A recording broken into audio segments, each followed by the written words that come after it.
إلى حضرة نبينا محمد صلى الله عليه وسلم وإلى أرواح آبائنا أمهاتنا وجدنا وجدتنا ومشايخنا الأستاذنا وللخصوصا إلى المؤلف الإمام أبو عيسى الترمذي رحمه الله تعالى ولخصوصا إلى شيخنا الحبيبنا الأستاذنا ومربنا من المسلمين والمسلمات والمؤمنين والمؤمنات أينما كانوا في المشارق الأرض إلى مغاربها أن الله ينفعنا من بركة قاره وعلومه ونفحة في الدين والدنيا والآخرة. الفاتحة.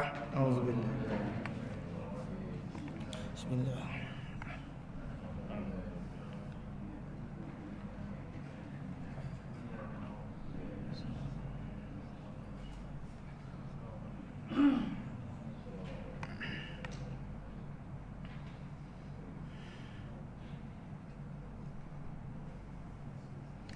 أعوذ بالله من الشيطان الرجيم. بسم الله الرحمن الرحيم.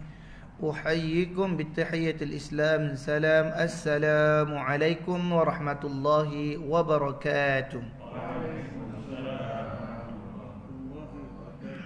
الحمد لله ثم الحمد لله. الحمد لله رب العالمين والصلاة والسلام على أشرف الأنبياء والمرسلين وعلى آله وصحبه أجمعين. سبحانك لا علم لنا إلا ما علمتنا إنك أنت العليم الحكيم. رب اشرح لي صدري ويسر لي أمري واحلل عقدة من لساني يفقه قولي. أنعم الإنسان ما لم يعلم. الحمد لله رب العالمين والعاقبة للمتقين ولا عدوان إلا على الظالمين. أشهد ونشهد أن لا إله إلا الله وحده لا شريك له وأشهد ونشهد أن محمدا عبده ورسوله. اللهم صل وسلم على سيدنا محمد وعلى آله وصحبه أجمعين. ولا حول ولا قوة إلا بالله العلي العظيم. ولا حول ولا قوة إلا بالله العلي العظيم. ولا حول ولا قوة إلا بالله العلي العظيم. وبعد. Alhamdulillah, segala puja dan puji yang tertentu dirafakkan bagi Allah Subhanahu wa taala, Tuhan ta'aluk sekalian alam. Dialah Tuhan yang layak disembah dengan sebenar-benar sembah, dan Dia jugalah Tuhan yang telah menciptakan kita, yang pada asalnya daripada setitik air yang tidak bererti dinamakan ia sebagai mani, lalu disimpan di dalam sebuah empangan yang kukuh dinamakan ia sebagai rahim ibu. Dalam tempoh dan waktu yang ditetapkan, maka lahirlah kita ke dunia ini diiringi dengan nikmat-nikmat daripada Allah Subhanahu wa taala. Dan sebesar-besar nikmat yang kita perolehi pada malam yang mulia ini adalah nikmat Islam dan iman. Selawat beserta salam ke atas junjungan besar kita, Nabiuna wa syafi'una wa zuhrina wa maulana Muhammadin sallallahu alaihi wasallam, yang mana syafaat dan bantuan daripada baginda Nabi lah yang kita dambakan di akhirat kelak, ke atas ahli keluarganya, para sahabatnya dan orang-orang yang mengikuti jejak langkahnya. Alhamdulillah.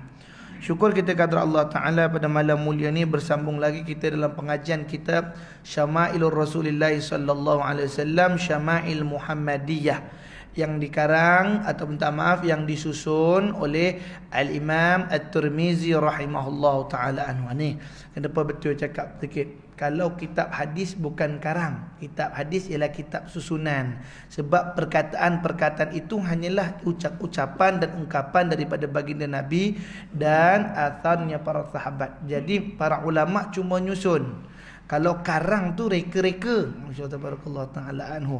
Jadi ini yang menulis hadis ini itu disusun oleh Al-Imam At-Tirmizi rahimahullah taala, dan kitab yang kita gunakan ini adalah hasil tahqiq daripada Ustaz Masrur Hamzah, insya-Allah. Baik. Kita sambung lagi pada perbahasan berkaitan tentang kewafatan baginda Nabi sallallahu alaihi wasallam. Ni kena pada bulan dan waktunya, iaitulah bulan Rabiul Awal, yang mana kita sedia maklum ia juga merupakan bulan kewafatan baginda Nabi sallallahu alaihi wasallam, bukan sahaja kelahirannya. Disebutkan dalam riwayat ada mengatakan bahawa Nabi itu wafat pada 12 Rabiul Awal. Yang demikian rupa juga ada yang mengatakan 13 Rabiul Awal. Ala kulli hal, yang pastinya dalam bulan Rabiul Awal dan bertepatan dengan hari Isnin. Mari kita bacakan kembali potongan hadis ke 380 pada pembacaan hingga sampai kepada perbahasan kita hari ini, insya-Allah. Auzubillahi minasyaitonirrajim. Salim bin Ubaid berkata, Rasulullah sallallahu alaihi wasallam pingsan semasa baginda sakit menjelang wafat. Apabila tersedar, baginda bertanya, adakah sudah masuk waktu solat? Para sahabat menjawab, ya. Rasulullah sallallahu alaihi wasallam berkata lagi, perintahkan Bilal untuk melaungkan azan dan minta Abu Bakar menjadi imam solat. Selepas itu Rasulullah sallallahu alaihi wasallam pingsan. Apabila tersedar, baginda bertanya, adakah sudah masuk waktu solat? Para sahabat menjawab, ya Rasulullah. Berkata Rasulullah sallallahu alaihi wasallam berkata, perintahkan Bilal untuk melaungkan azan dan minta Abu Bakar menjadi imam salat. Aisyah berkata, ayahku adalah seorang yang mudah sedih. Apabila baginda menggantikan tempatmu menjadi imam, dia akan menangis dan mengingati Rasulullah sallallahu alaihi wasallam yang sedang sakit, sehingga tidak mampu salat dalam keadaan seperti itu. Adalah lebih baik yang menjadikan imam, yang menjadi imam. Kemudian Rasulullah sallallahu alaihi wasallam pingsan lagi. Apabila tersedar, baginda berkata, perintahkan Bilal untuk melaungkan azan dan minta Abu Bakar menjadi imam solat. Perintahkan Bilal untuk melaungkan azan dan minta Abu Bakar menjadi imam solat. Kalian ini seperti wanita di dalam kisah Yusuf alaihi salatu wasalam. Dengan itu Bilal diperintahkan melaungkan azan dan Abu Bakar dipanggil menjadi imam solat. Selepas itu Rasulullah sallallahu alaihi wasallam merasakan sakit yang agak ringan. Lantas baginda berkata, carikan seseorang untuk aku bersandar kepadanya. Kemudian datang Barirah binti Safwan bersama seorang yang lain, itu Naubah. Rasulullah sallallahu alaihi wasallam pun bersandar kepada mereka berdua. Apabila Abu Bakar melihat keadaan Rasulullah sallallahu alaihi wasallam begitu, dia ingin berpatah balik, yakni mundur ke belakang. Namun Rasulullah SAW memberi isyarat supaya Abu Bakar tidak berganjak daripada tempatnya sehingga Abu Bakar selesai solat. Selepas itu nyawa Rasulullah SAW dicabut. Namun Umar berkata, demi Allah, aku tidak mahu mendengar siapa pun berkata Rasulullah SAW sudah meninggal dunia. Jikalau ada, aku penggal kepala orang itu dengan pedang ini. Itu perkataan penggal tu kita dah bahaslah pada siri yang lalu, apa yang dimasukkan dengan penggal. Ketika itu orang yang ada di situ tidak mahu berbuat apa, tidak tahu berbuat apa, kerana mereka tidak mempunyai nabi sebelum Rasulullah sallallahu alaihi wasallam. Mereka berkata, wahai Salim, pergilah bertemu dengan sahabat Rasulullah sallallahu alaihi wasallam iaitu Abu Bakar dan panggil dia ke sini. Aku pun pergi bertemu dengan Abu Bakar yang ketika itu berada di masjid. Aku menemuinya sambil menangis kebingungan. Ketika Abu Bakar memandangku, dia bertanya, adakah Rasulullah sallallahu alaihi wasallam sudah meninggal dunia? Aku menjawab, Umar telah berkata, aku tidak mau mendengar siapa pun berkata Rasulullah sallallahu alaihi wasallam sudah meninggal dunia. Jikalau ada, aku akan penggal kepala orang itu dengan pedang ini. Mendengarkannya, Abu Bakar berkata, mari kita pergi. Aku pun berangkat bersama Abu Bakar ke rumah Rasulullah sallallahu alaihi wasallam. Ketika Abu Bakar tiba, banyak orang sudah masuk ke kamar Rasulullah sallallahu alaihi wasallam. Abu Bakar berkata, wahai manusia, beri aku laluan. Orang yang ada di situ memberi laluan untuknya. Abu Bakar datang mendekati jenazah Rasulullah sallallahu alaihi wasallam sambil mengusap baginda dan membacakan, sesungguhnya engkau wahai Muhammad akan mati dan sesungguhnya mereka juga akan mati. Kemudian orang yang ada di situ berkata, wahai sahabat Rasulullah, adakah nyawa Rasulullah sudah dicabut? Abu Bakar menjawab, ya. Mereka yakin Abu Bakar berkata benar. Seterusnya orang ramai bertanya, wahai sahabat Rasulullah sallallahu alaihi wasallam, adakah jenazah Rasulullah sallallahu alaihi wasallam disembahyangkan? Abu Bakar menjawab, ya. Mereka bertanya lagi, bagaimanakah caranya? Abu Bakar menjawab, sekumpulan kamu masuk lalu bertakbir 4 kali. Dirikan solat jenazah, berdoa, kemudian keluar. Selepas itu masuk sekumpulan yang lain lalu bertakbir 4 kali, solat jenazah, berdoa dan keluar. Begitulah sehingga semua orang sudah masuk dan mengerjakan solat jenazah. Orang ramai bertanya lagi, wahai sahabat Rasulullah, adakah jenazah Rasulullah SAW dikebumikan? Abu Bakar menjawab, ya. Mereka bertanya, di manakah? Abu Bakar menjawab, di tempat Allah mencabut nyawa baginda. Sebab Allah tidak mencabut nyawa Rasulullah SAW kecuali di tempat yang baik. Mereka yakin. Abu Bakar berkata benar. Selepas itu Abu Bakar menyuruh orang ramai yang ada di situ menyiapkan kabilah ayah Rasulullah sallallahu alaihi wasallam untuk memandikan baginda. Maka ini baru proses kita nak bincangkan pada malam yang mulia ini. A'udzubillahi minasyaitonir rajim. Bismillahirrahmanirrahim. Qala al-musannif rahimahullahu ta'ala wa bi'ulumihi fi kitabihi wa nafa'ani fi darainil amin. Qala Salim bin Ubaid, wajtama'a muhajiruna yatashawaruna faqalu intaliq bina ila ikhwanina min al-ansar nudkhiluhum ma'ana fi hadha dhalika amri. Faqalat al-ansar minna amir wa minkum amir. Selepas itu kaum muhajirin bermesyuarat mengenai pemilihan khalifah selepas Nabi. Mereka berkata, mari kita semua pergi bertemu dengan saudara kita kaum Ansar. Kita ajak mereka bersama-sama berbincang masalah ini, iaitu masalah pemilihan khalifah selepas Nabi. Lalu seorang daripada kaum Ansar, iaitu Al-Hubab bin Al-Munzir, berkata, daripada kalangan kami seorang pemimpin, daripada kalangan kalian seorang pemimpin. Jadi ini cerita masa jenazah Nabi belum sempat diuruskan lagi. Abu Bakar baru perintahkan kepada orang ramai, kumpulkanlah akan keluarga sebelah bapa Nabi, iaitu Sayyidina Ali, Abbas, dan juga Fudail bin Abbas dan Ibnu Abbas. Ini orang-orang yang keluarga sebelah bapa Nabi sallallahu alaihi wasallam, dipanggil apa nama bapak lah. Siapa yang ada kena mengena dengan Nabi di sebelah bapak, mereka menguruskan jenazah baginda Nabi sallallahu alaihi wasallam. Maka pada saat ketika itu, kerana hanya mereka-mereka yang terpilih sahaja dapat menguruskan jenazah baginda Nabi sallallahu alaihi wasallam, kaum Ansar dan kaum Muhajirin ini telah berkumpul di satu tempat yang agak jauh daripada tempat kewafatan baginda Nabi sallallahu alaihi wasallam. Mereka berkumpul di satu balai yang besar. Lalu mereka membicarakan sebagaimana kata Salim bin Ubaid, wajtama'al muhajirun, mujtama' al-jami', berkumpullah mereka orang-orang muhajirin, yatasyawarun, bermusyawarah mereka tadi. Faqalu intaliqu bina ila ikhwanina minal ansar. Kata dia, maka marilah kita semua bertemu dengan saudara kita, yakni kaum Ansar.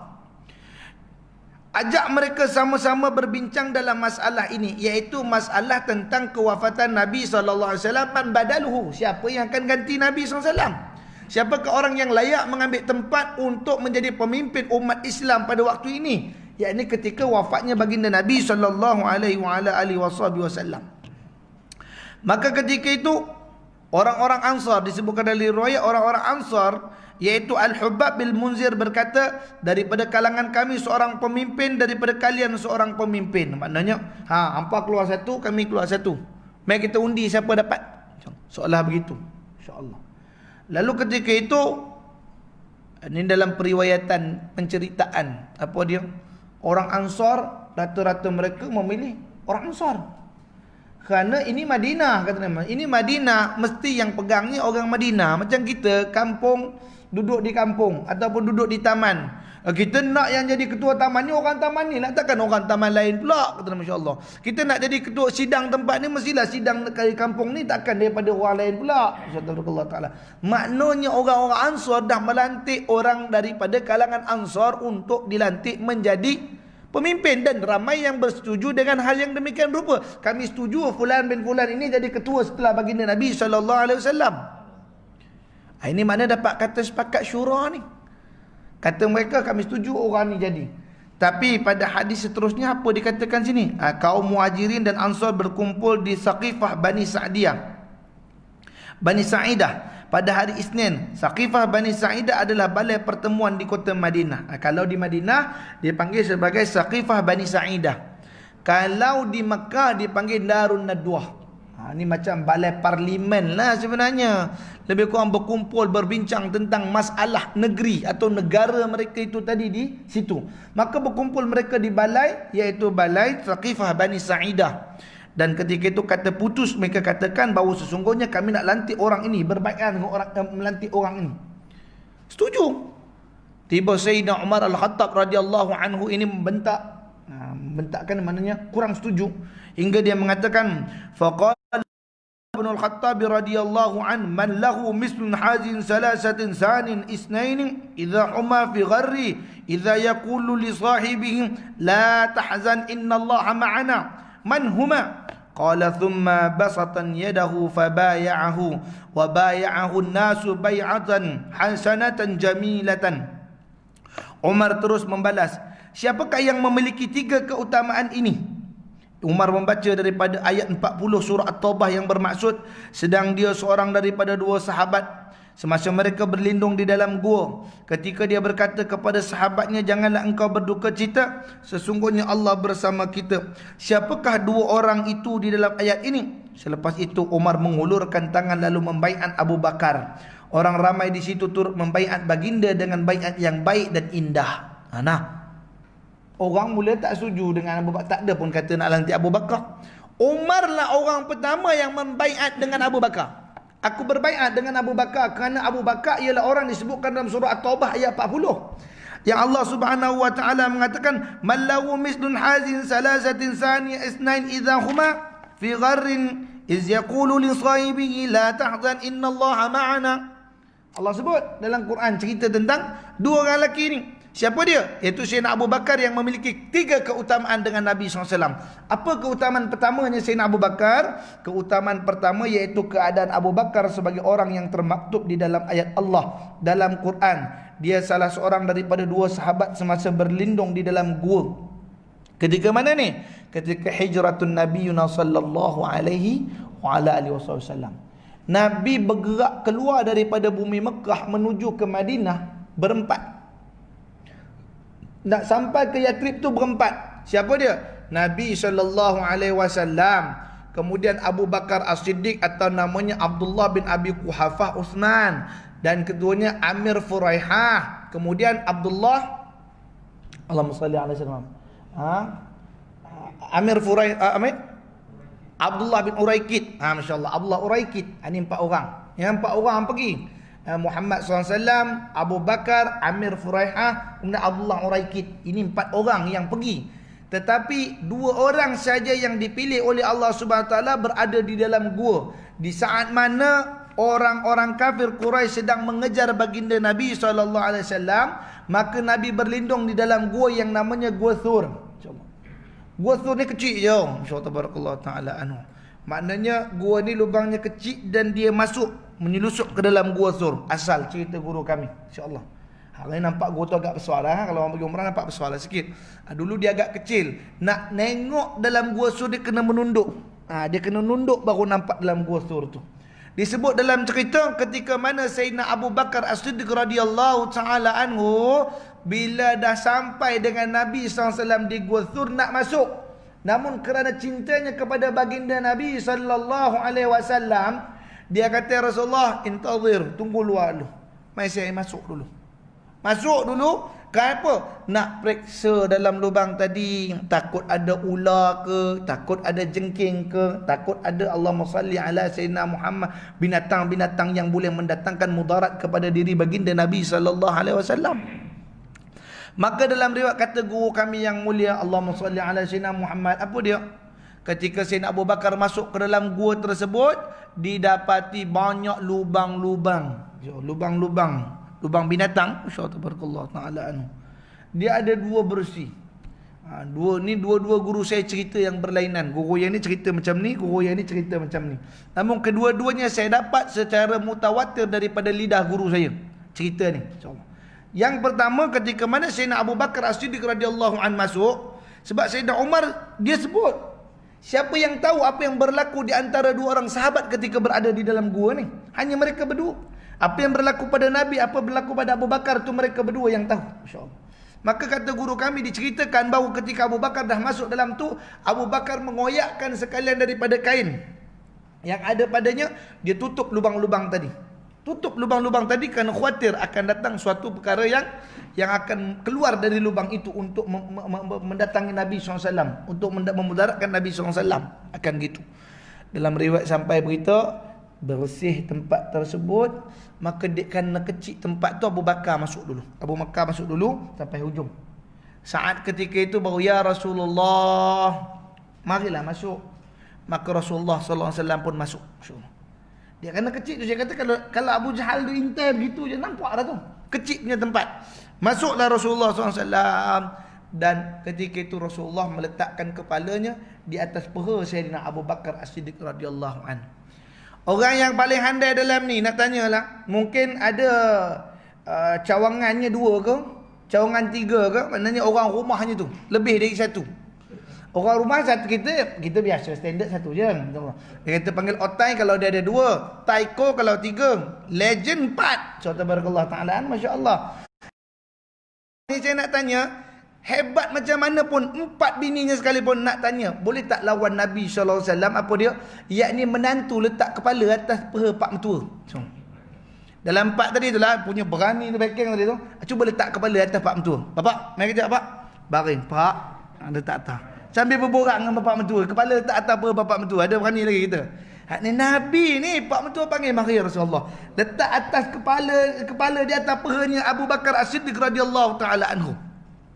Saat ketika itu tengah duduk, Abu Bakar disebutkan dalam kita guru kita apa dia, menyedari ada satu lubang lagi tak tutup. Ada satu lubang lagi terbuka, tak tutup. Ketika itu apa Sayyidina Abu Bakar buat? Dia hulurkan kakinya, ditutupkan lubang tadi dengan kaki. Insya-Allah. Ditutup lubang dengan kaki. Maka ketika tutup lubang itu dengan kaki, saat ketika itu Abu Bakar merasakan ada benda yang datang.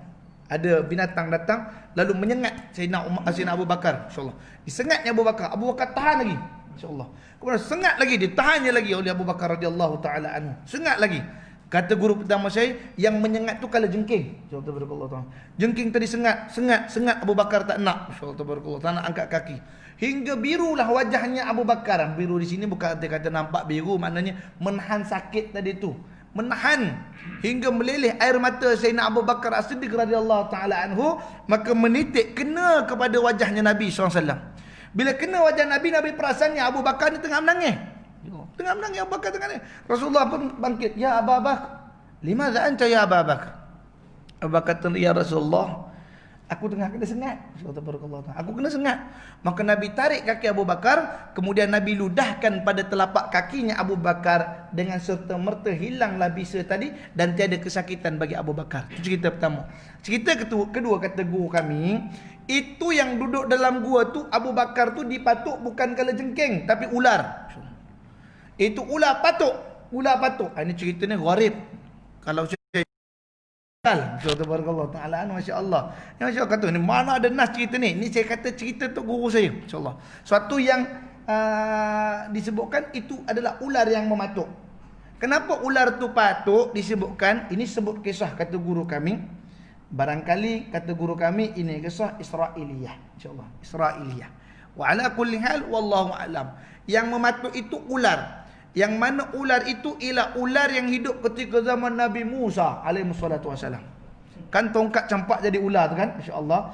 Ketika Islamnya ahli sihir tadi, ular-ular tadi ada ular-ular tadi itu masih disebutkan dalam riwayat oleh baginda Nabi SAW, dimakan oleh ular-ular tongkat Nabi Musa alaihi wassalatu wasalam kan. Dan ada di antara mereka tadi telah Islam, dan termasuk saki baki ular ada yang beriman dengan Nabi Musa alaihi wassalatu wasalam. Lalu Musa cerita, nanti akan datang suatu nabi di satu tempat begini, itulah rupa nabinya. Dan ular tu telah duduk lama dalam gua tadi untuk menunggu Muhammad tu datang, nak tengok. Kata gua, nak tengok Nabi Muhammad ni datang. Bantai pula Abu Bakar tutup kaki.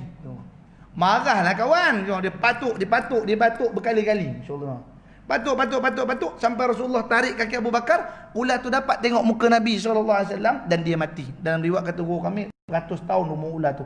Itu saya kata kalau orang cakap, Ustaz mana nasnya Ustaz, mana dalilnya? Saya kata Tok Guru cerita. Tok Guru cerita. Dengar boleh, percaya jangan. Allah Taala anu. Itu sebab kalau Israel macam Israeliat apa? Dengar boleh, percaya jangan, cerita kat orang jangan. Allah Taala. Sebagai tambahan cerita kekasih boleh. Jadi ia adalah suatu perkara yang mendatangkan kebaikan tentang cinta terhadap baginda Nabi sallallahu alaihi wasallam. Khawatir nanti kalau saya kata cerita ni tuan-tuan gini. Saya bagi tahu ini yang untuk guru saya cerita masa mengaji. Subhanallah taala anu. Namun yang sahihnya cerita apa? Yang Abu Bakar itu memang disengat di dalam gua tadi. Dia disengat dan Rasulullah ludah. Ini di antara mukjizat Nabi SAW. Ludah kepada kaki Sayyidina Abu Bakar. Dan ketika itu sembuhlah Abu Bakar daripada kesakitan tersebut. Ini berlaku pada dua orang laki-laki dalam gua. Namun apa kata Umar? Hanya Allah dan mereka je tahu apa yang berlaku dalam gua tadi. Dan yang kedua apa? Keutamaan kedua iaitu menemani Nabi termaktub dalam ayat Allah. Ketika dia berkata kepada sahabatnya, janganlah engkau berduka cita. Saat ni macam mana? Saat ketika telah berada di dalam gua tersebut, Abu Jahal dan juga tukang telik, tabib tadi ataupun dukun tadi, kain tadi, dah jumpa lubang tadi. Yang ni lubang gua Sur tadi. Muhammad ada di sini. Bagi kepada aku 100 ekor unta. Dia kata kepada Jahal.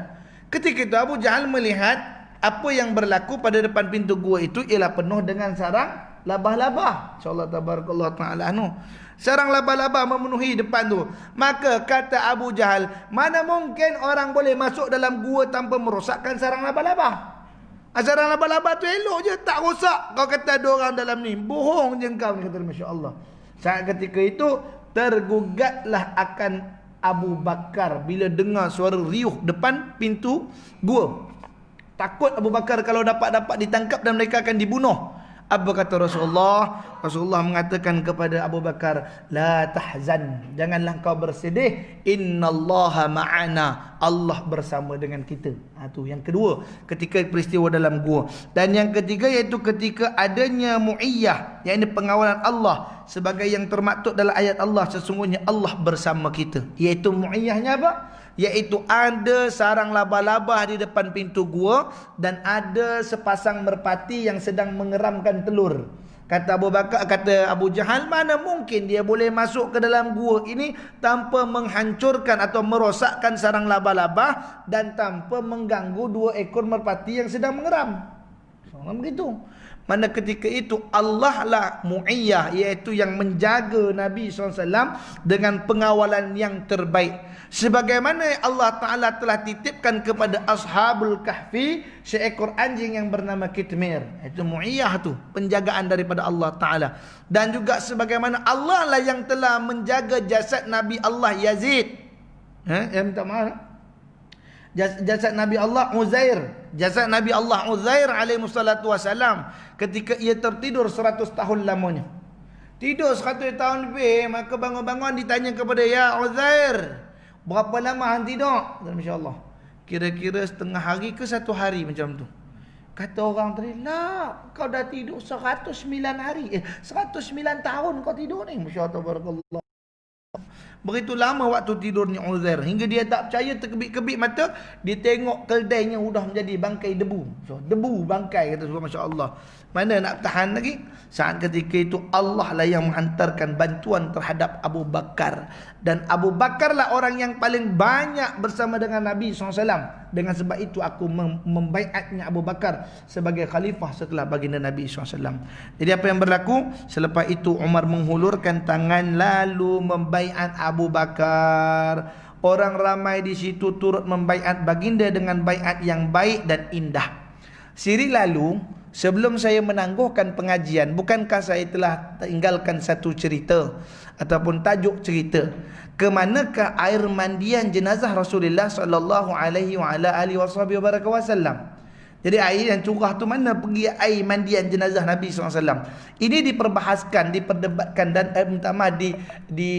dilontarkan kisah ini ketika muzakarah di Al-Azhar Syarif di Mesir.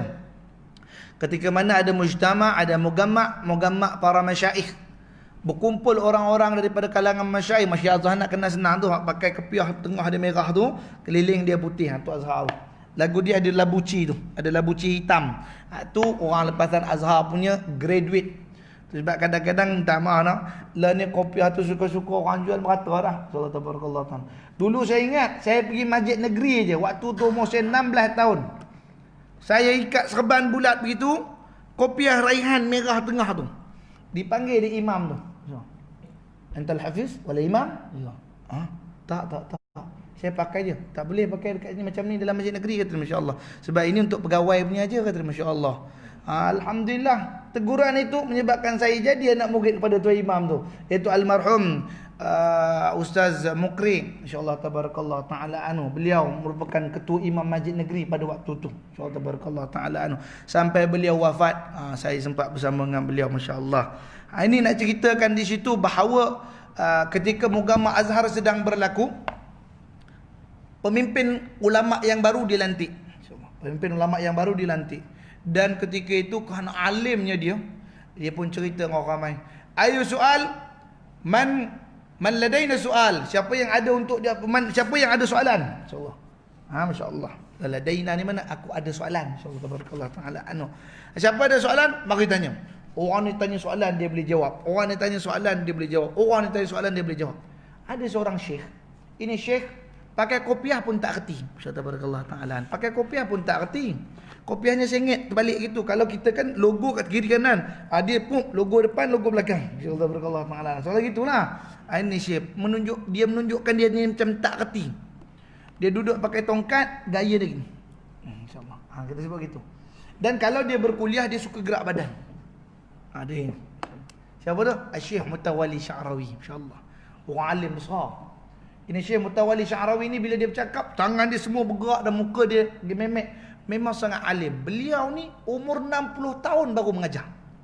Orang tanya mana pergi sebelum umur 60 tahun kerana kealiman dia. Dia kata aku belajar lagi. Kerana aku takut apa yang aku sampaikan nanti tak bertepatan dengan apa yang dikehendaki oleh Allah Ta'ala. Syekh Mutawalli duduk dalam majlis itu, dengar orang ni tanya jawab, orang ni jawab, orang ni jawab, orang ni jawab. Syekh Mutawalli pun angkat tangan. Aku ada soalan. Soalan aku ialah, ke mana perginya air mandian jenazah Rasulullah sallallahu alaihi wasallam? Kemana pergi air mandi jenazah Rasulullah SAW? Ketika Rasulullah dimandikan, airnya itu mana? Tumpah dan ke mana? Pergi sungai ke, pergi laut ke, pergi ke dalam bumi ke? Masya Allah. Jenuh orang ni. Syekh ni pun, tak pernah dengar soalan macam ni. Soalan macam ni tak pernah orang tanya. Dah mandi ya? Masya Allah. Serupalah dengan isu hari ni. Masya Allah. Benda yang kecil, benda yang remeh, bukan sebagai pemikiran ataupun bukan suatu perkara yang dianggap sebagai, kita sebut sini macam mana ya, yang bukan menjadi keutamaan, yang suka ditanya-tanya di orang. Subhanallah taala. Ini pun dia tanya kepada Syekh tadi. Anda nak tanya sama enta, mana pergi air mandian jenazah Nabi sallallahu alaihi wasallam? Ketika Nabi dimandikan, airnya tumpah, mana pergi? Ketika itu dia tak boleh jawab. Dia katakan, ya Syekh Mutawalli. Dia tengok Syekh Mutawalli, dia mula gerun dengan Syekh Mutawalli, insya-Allah. Aku minta 3 hari untuk cari jawapan. Aku minta 3 hari untuk cari jawapan, kata masya-Allah. Ini orang ulama, orang alim. Kalau tak tahu, cakap tak tahu. Minta tempoh. Masya-Allah, biar aku cari dulu. Kalau tak jumpa nanti aku bagi tahu. Tak jumpa, masya-Allah. Dia pun balik ke rumah dia, masuk dalam library. Cari satu-satu kitab, cari mana pergi air mandian jenazah Rasulullah. Memang tak ada dalam kitab cerita tu, insya-Allah. Mana Rasulullah punya air mandian pergi. Kalau ada, tentu ada dalam Syama'il ni, insya-Allah. Maka ketika itu dia cari, hari pertama tak dapat. Dia datang lagi muzakarah. Dia duduk. Dia masih cari. Hari kedua dia cari lagi, tak dapat. InsyaAllah. Hari ketiga dia cari. Masya Allah, punya penat cari. Dah besok nak bagi jawapan. Aku tak dapat jawapan lagi ni. Macam mana gayanya? Ketika itu dia cari-cari, membaca sampai tertidur.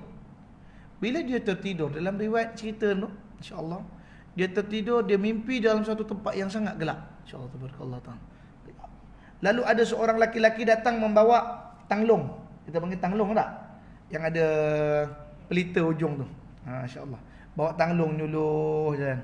Dia tengok laki bawa tanglung tu. Tak nampak muka, nampak tanglung je. Dia katakan, apakah engkau sedang penat? Ya, kata dia. Bukankah engkau sedang mencari jawapan tentang ke mana perginya air mandian jenazah Rasulullah SAW? Oh, dalam ni terkejut. Betul. Apakah awak tahu di mana mandian jenazah Rasulullah SAW? InsyaAllah. Di sini air mandi Rasulullah begini. Besok semangat dia. Dia pergi mujtama', dia tunggu Syekh Mutawalli tanya balik. Dia mengharap Syekh Mutawalli tuntut. Fulan, mana jawapannya? Fulan, mana jawapan? Dia harap Syekh minta. Tapi dia Syekh Mutawalli tak minta-minta pun. Sampai nak habis mujtama' dah, nak habis perhimpunan dah. Ketika itu dia ni tak sabar nak bagi tahu jawapan. Dia tanya Syekh Mutawalli, "Ya Syekh Mutawalli, tak maukah engkau bertanya berkaitan tentang ke mana perginya air mandian jenazah Rasulullah SAW?" Kata Syekh Mutawalli, "Bukankah engkau dah tahu ke mana perginya air mandian jenazah Rasulullah SAW?" Masya-Allah tabaraka. Mana pergi jenazah Rasulullah?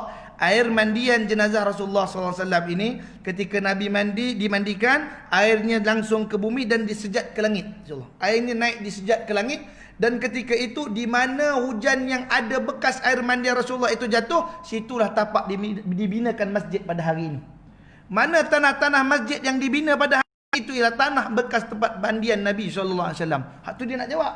Kata dia, "Syekh tak nak tanyakan soalan tu," kata Syekh. "Bukankah engkau dah tahu jawapannya?" InsyaAllah. "Ada seorang laki-laki datang kepada engkau dengan membawa tangdong, lalu dia memberikan jawapan kepada engkau." "Benar," kata dia, Masya Allah. "Tahukah engkau siapa dia?" InsyaAllah. Kata Syekh Mutawalli, "Tahukah engkau siapa dia?" "Aku tak tahu." "Akulah yang datang dalam mimpi engkau bagi tahu," kata Masya Allah. Dalam mimpi Syekh Mutawalli datang pergi hantar bawa tangdong bagi tahu jawapan. Jangan kau malulah, biar kau tahu soalan, jawapan udahlah. Sampai macam tu para ulama bukan bertemu di alam dunia, sampai alam mimpi masuk. Masya-Allah taala. Boleh tuan pengusi nak bagi tahu saya besok nak masak kambing, tapi nak telefon tak dapat, malam tidur kita jumpa dalam mimpi ya. Masya-Allah taala. Ini para ulama punya ajaibnya Syekh Mutawalli Sya'rawi. Ni cerita masyhur.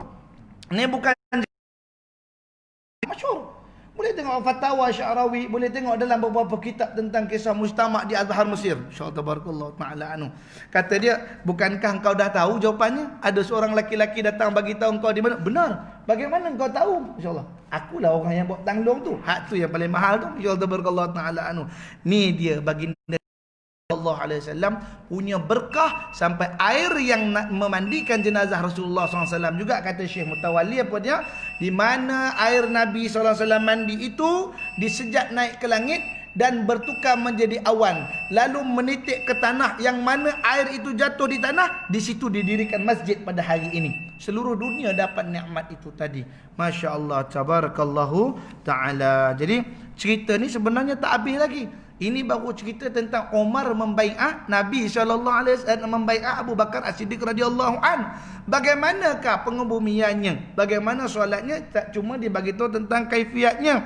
Jadi kesakitan yang dialami oleh Rasulullah SAW sebelum kewafatannya itu amat dahsyat, hingga dia mengikat kepalanya dengan kain yang ketat. Dan Nabi pernah satu ketika saat Nabi sakit, Nabi memarahi Aisyah biwajhatil hamra. Merah padam muka Nabi SAW ketika itu memarahi Aisyah. Sebab apa Rasulullah SAW memarahi Aisyah? Itu kita akan sambung pada siri yang akan datang. Wallahu ta'ala a'lam. Jadi kita akan sambung pada hadis ke-381 pada siri yang akan datang. Wallahu ta'ala a'lam. Aqulu qawli hadha wa astaghfirullahal azim li wa lakum wa lisairil muslimina wal muslimat wal mu'minina wal mu'minat fastaghfiru innahu wal ghafurur rahim. Auzubillahi minasyaitonir rajim. Bismillahirrahmanirrahim. Alhamdulillahirabbil alamin wassalatu wassalamu ala asyrafil anbiya wal mursalin wa ala alihi wa sahbihi ajma'in. Subhanaka la ilma lana Allahumma la tada' lana maqaman hadha dhanban illa ghafarta wa la hamman illa farajta wa la daynan illa qadaita wa la 'aiban illa satarta ya arhamar rahimin. Allahumma ya Allah rabbana anfa'na bima 'allamtana rabbi 'allimna alladhi yanfa'una rabbi faqihna wa faqih لنا وقرابة لنا في ديننا مع القدر أنثى والذكر. اللهم افتح علينا فتوح العارفين اهدنا الصراط المستقيم صراط الذين أنعمت عليهم من النبي والصديق والشهداء والصالحين وحسن أولئك رفيقا يا أرحم الراحمين. اللهم تقبل منا دعانا إنك أنت السميع العليم وتب علينا يا مولانا إنك أنت التواب الرحيم. دعواهم فيها سبحانك اللهم وتحيتهم فيها سلام.